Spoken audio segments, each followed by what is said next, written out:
ओम शांति। आज 30 अप्रैल 2022 है और आज प्यारे बाबा के साकार रूप से चले हुए मधुर महावाक्यों को स्पष्ट करेंगी आदरणीय आशा दीदी। ओम शांति दीदी। बाबा ने कहा, मीठे बच्चे, बाप आए हैं तुम्हारा ज्ञान योग से श्रृंगार करने। उस श्रृंगार को कायम रखने के लिए माया से कभी हार नहीं खाना। माया जो है वो हमारे श्रृंगार को बिगाड़ती है। बाबा श्रृंगार करते हैं ज्ञान और योग से, तो माया मासी देखती रहती है, तो वो कोई ना कोई रूप से कोई ना कोई चीज़ छोड़ देती है जो हमारे श्रृंगार को ख़त्म कर देते हैं। तो बाबा ने हमको सावधान पहले ही कर दिया कि बच्चे, ये जो माया है तुम्हारे श्रृंगार को बिगाड़ेगी, तुमने उसके वश नहीं होना है। प्रश्न है, कौन सी एक छोटी बात निश्चय बुद्धि बच्चों के निश्चय को तोड़ संशय बुद्धि बना देती है? निश्चय बुद्धि बच्चे अगर चलते चलते किसी छोटी भी भूल के भ्रम में फंस जाते हैं तो निश्चय टूट जाता है। श्रीमत में भ्रम पैदा हुआ तो माया संशय बुद्धि बना देगी। जो संशय बुद्धि बनते हैं वो सर्विस भी नहीं कर सकते और उनसे विकारों को जीतने की मेहनत भी नहीं होती। वो कमज़ोर बच्चों को भी रहमदिल बाप, ऐसे कमज़ोर बच्चों को भी रहमदिल बाप राय देते हैं, बच्चे अगर तुम्हें विकार सताते हैं, सर्विस भी नहीं करते, तो बाप को तो याद करो। देखिए, माया का अटैक करने का तरीका अपना, तो बाबा कहते हैं कि तुमको माया पछाड़ेगी, लेकिन तुमने उसको पहचान करके उसका रिप्लाई करना। अब कभी ज्ञान और योग को छोड़ना नहीं है। अगर छोड़ देंगे तो माया वो अपने वशीभूत कर लेंगे, फिर आप बाबा के बनने के बजाय माया के बन जाएंगे। गीत है, तुम ही हो मात पिता। ये किसकी महिमा है? मात पिता की। तुम उस मात पिता के बच्चे हो। उनको कहा जाता है बेहद का रचयिता। कितने ब्रह्मा कुमार कुमारियां हैं। जगत अम्बा और जगत पिता ब्रह्मा के भी चित्र हैं, सिर्फ भिन्न चित्र बना दिए हैं। तुम जानते हो विश्व के आदि अर्थात सतयुग में अथाह सुख था। अभी फिर से बेहद के बाप से बेहद के सुख का वर्षा ले रहे हैं। ये महिमा लौकिक माँ बाप की नहीं हो सकती। ये है बेहद के माँ बाप की बात। फिर बाबा ने कहा, ये चीज़ समझने की है कि जो लौकिक माता पिता हैं वो हमको कितना सुख दे सकते हैं, अल्पकाल का, क्षण भंगुर, थोड़े समय के लिए। लेकिन ये तो बेहद का माता पिता है। बेहद का माता पिता हमें ये दे रहे हैं, ये जो सुख दे रहे हैं, बाबा कहते हैं वो श्रृंगार कर रहे हैं, वो तुमको अपने ऊपर कायम रखना है। बाबा ने कहा कि जो का अच्छा और कुछ नहीं करते हो तो सिर्फ शिव बाबा को याद करो, स्वर्ग में आ जाएंगे। अच्छा, विकारों को जीतने की मेहनत नहीं पहुंचती, फिर भी बाबा को याद करो तो स्वर्ग में आ जाएंगे, परंतु पद कम मिलेगा। मूल बात तो धारणा की है ना। धारणा नहीं होगी तो ऊंच पद कैसे पाएंगे? बाप समझाते हैं, भक्ति का पाठ अब खत्म होना है। भक्ति का फल देने बाप आए हैं। तुम ही नंबरवार पूरी भक्ति करते हो। पहले पहले करते हो शिव बाबा की, फिर ब्रह्मा विष्णु शंकर की। फिर बाबा ने कहा कि अभी तो देखो गली गली में कितने मंदिर बना दिए हैं, कितने सत्संग होते हैं। जहाँ ये सब चीज़ें बहुत हैं वहाँ फिर ये कुछ भी नहीं रहेगा, एक भी मंदिर नहीं रहेगा। अभी तो भक्ति की कितनी सामग्री है। द्वापर कलयुग है भक्ति मार्ग का युग, तमो प्रधान बनने का युग। अब बाप इन सब झंझटों से छुड़ा देते हैं, कहते हैं hear no evil, see no evil, दे सहित इन सब से ममत्व मिटाओ। अब तुम्हें नए घर में चलना है, जब स्थापना हो जाए तब तो चलेंगे ना। ये है पुरानी दुनिया दुख धाम, ये अंतिम जन्म है। बाबा कहते जब हर बात तुमको नई मिल रही है, नई दुनिया में जाना है, नया ज्ञान मिल रहा है, नए घर की स्मृति दी जा रही है, तो जो आपको नई स्मृतियाँ दी जा रही हैं उसमें स्थित रहो, पुरानी स्मृतियों को छोड़ो, जहाँ जाना है उसकी स्मृति रखो। बाबा ने कहा कि अभी तुम ईश्वर की गोद में बैठे हो, मात पिता की गोद में बैठे हो। लौ मुजीब बाप ब्रह्मा मुख से तुमको जन्म देते हैं, ये माँ हो गई, लेकिन तुम्हारी बुद्धि फिर भी शिव बाबा तरफ चली जाती है। तुम मात पिता, हम बालक तेरे, शिव बाबा तरफ लव चला जाता है। ये बाबा देखा जाए तो लॉजिक इसमें है, कोई भी देवी देवता को माता पिता नहीं कह सकते हैं, या वो माँ का स्वरूप होंगे या पिता का स्वरूप होंगे। केवल निराकार ज्योति बिंदु को ही माता पिता हम कह सकते हैं, क्योंकि वो निराकार।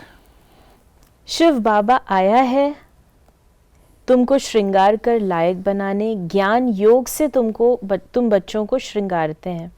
सिर्फ तुम ही नहीं, ये आवाज़ तो सब सेंटर्स पर सुनते हैं, हजारों सुनते रहेंगे, सभी का श्रृंगार होता रहता है। कितने श्रृंगार करते करते फिर मैले हो जाते हैं। तो बाबा ने कहा, बाबा गधे का मिसाल देते हैं ना। फिर बाबा ने कहा घड़ी घड़ी माया से हार नहीं बाबा खानी। गधे का मिसाल देते हैं, मिट्टी में लेट जाता है। गधे को कितना ही आप साज श्रृंगार करो, नहलाओ धुलाओ, उसको तैयार करो, उसने जाके फिर मिट्टी में ही लेटना है, फिर गंदे का गंदा बनना है। ऐसे बाबा कहते मेरे कुछ बच्चे भी हैं। कहते हैं बाबा आज माया ने थप्पड़ मार दिया। बाबा कहते हैं तुम कुल को कलंक लगाने वाले हो, बाप की भी निंदा तो बच्चों की भी निंदा कराते हो, तुम तो और ही गिर पड़ेंगे। इस काम महाशत्रु पर पूरी जीत पानी है, बाप से प्रतिज्ञा करनी पड़ती है। फिर बाबा ने हम बच्चों को कहा कि भल जानते हैं भारत प्राचीन है, परंतु यथार्थ रीति तो भारतवासी खुद ही नहीं जानते, तो औरों को क्या बताएंगे। तुम बतला सकते हो भारत जैसा पवित्र खंड और कोई हो नहीं सकता, भारत जैसा माला माल और कोई खंड नहीं। फिर बाबा कहते हैं भारत प्राचीन है, प्राचीनतम है, उसकी संस्कृति सबसे पुरानी है, 5000 वर्ष की है, और भारत जैसा पुराना देश और कोई है नहीं। भारत में ही देवी देवताओं का राज्य है, भारत में ही शिव बाबा का आना है। तो बाबा कहते हैं अगर भारत की महिमा जान जाए तो फिर बात ही क्या। भारत ही सब धर्मों का तीर्थ स्थान है, सभी आत्माओं का बाप भारत में आते हैं, नर्क को स्वर्ग बनाते हैं, सबको लिबरेट करते हैं। महिमा है तो उनकी, फूल भी उन पर चढ़ाने चाहिए, परंतु गीता में नाम गुम कर दिया है, इसलिए महत्व कम कर दिया है। फिर बाबा ने कहा कि शास्त्र भी सुनते आए हैं, 7 रोज का पाठ भी रखते आए हैं, रुद्र यज्ञ आदि भी रचते आए हैं, फिर भी दुनिया को तमो प्रधान बनना ही है, चाहे कुछ भी करें वापस तो एक भी नहीं जा सकता। मनुष्य को ज्ञान नहीं तो शास्त्रों का कनरस बहुत अच्छा लगता है, तुमको अभी वो अच्छा नहीं लगता, इसलिए बाप कहते हैं हियर नो ईवल, सिर्फ मुझे याद करो, श्रीमत पर चलो तो श्रेष्ठ बनेंगे। जन्म जन्मांतर हम भक्ति करते हैं, जन्म जन्मांतर हम शास्त्र पढ़ते हैं, और वो हमको प्रिय भी लगते हैं, कथा कहानियाँ होती हैं, बहुत सारी बातें जो अच्छी लगती हैं। लेकिन बाबा कहते हैं जब ज्ञान तुमको मिल जाता है तो वो फिर तुमको लगता है कि ये सब क्या है, तो ज्ञान में तुमको अपनी बुद्धि को अब लगाना चाहिए। अब तुम बच्चे अच्छी रीति जानते हो कि विनाश तो होना ही है, नेचुरल कैलामिटीज भी आती जाएंगी। इनको फिर वो गॉडली कैलामिटीज कह देते हैं, परंतु गॉड थोड़े कैलामिटीज लाते हैं। ये तो ड्रामा में नूंद है। विनाश न हो तो नई दुनिया कैसे रची जाए। महाभारत लड़ाई से ही तो गेट खुलेंगे। बच्चों ने साक्षात्कार किया है, मंजिल बहुत भारी है, तो कई हिम्मत नहीं रखते हैं। देखो, कल भी बाबा समझा रहे थे कि इस मृत्यु लोक में तुम्हारा ये अंतिम जन्म है। अब मैं अमर लोक का मालिक बनाने आया हूँ। ये अंतिम जन्म बाप का कहना मानो, पवित्रता की प्रतिज्ञा करो। बाबा ने बताया कि मैं तो हूँ जानी जाननहार, सृष्टि का रचयिता, और मैं जानता हूँ कि अब तुम्हारा अंतिम जन्म है, अब इसके बाद नई दुनिया ने आना है, इसलिए मेरा कहना मानो। बाबा ने कहा बाबा तो सर्वशक्तिवान है, उनके फरमान पर चलने से मदद भी मिलेगी। फिर बच्चे कहते हैं अच्छा सोचेंगे। अरे कल शरीर छूट जाए तो वर्षा तो मिलेगा नहीं। फिर बाबा ने हम बच्चों को कहा कि माया तो बहुत विकल्पों में लाएगी, बहुत तूफान आएंगे, दिवाला निकल जाएगा, फिर कहेंगे ये क्या, बाबा का बना तो ये हाल हुआ। परंतु बाबा कहते हैं तुमने शिव बाबा को सब कुछ दे दिया, तुम तो ट्रस्टी हो गए, वो तुमको पूरा हिसाब दे देंगे, तुम चिंता क्यों करते हो। फिर बाबा ने हम बच्चों को कहा कि बाप कहते हैं बच्चे आईने में अपना मुंह देखते रहो। कहाँ ज्ञान रूपी दर्पण में देखो, कहाँ बंदर तो नहीं बन पड़ते हो। आज भी बाबा ने कहा ना बंदरपना। बाबा ने जैसे जो इससे पहले कहा कि सृष्टि चक्र का चित्र इतना बड़ा बनाना चाहिए जैसे आईना फुल साइज का भी बनाते हैं। जिनमें विकार है वो बंदर से भी बदतर हैं। देवताएं तो मंदिर लायक हैं, वास्तव में सन्यासियों का भी कभी मंदिर नहीं बनाया जाता। मंदिर सिर्फ देवताओं का होता है, क्योंकि उन्हों की आत्मा और शरीर दोनों पवित्र हैं। बच्चों को कहा कि बाबा ने समझाया है माया के तूफान तो सभी को आएंगे, बाबा से आकर पूछो, ज्ञान और योग का भी अनुभव पूछो, संकल्प जो विकल्प बन जाते हैं उनका भी अनुभव पूछो। बाबा सबसे आगे हैं तो इन तूफानों से पास जरूर होते हैं। हम बाबा को याद करते हैं फिर भी माया कम नहीं है। जितना रुस्तम उतना माया पूरा सामना करेगी, डरना नहीं है। लिखते हैं बाबा माया को बोलो कि तंग न करे, परंतु ने हमको बताया कि देखो जिस समय मैं पढ़ाता हूँ तो दूसरी तरफ माया भी अपना जोर पूरा भरती है और किसी को भी नहीं छोड़ती है। बाबा कभी कहा करते थे मेरे सामने भी आती है, लेकिन अगर आप चार्ज्ड अप हैं और ज्ञान और योग में पक्के हैं तो माया वापस चली जाती है। परंतु बाबा ने कहा माया के तो तूफान मचाएगी, डरना नहीं है।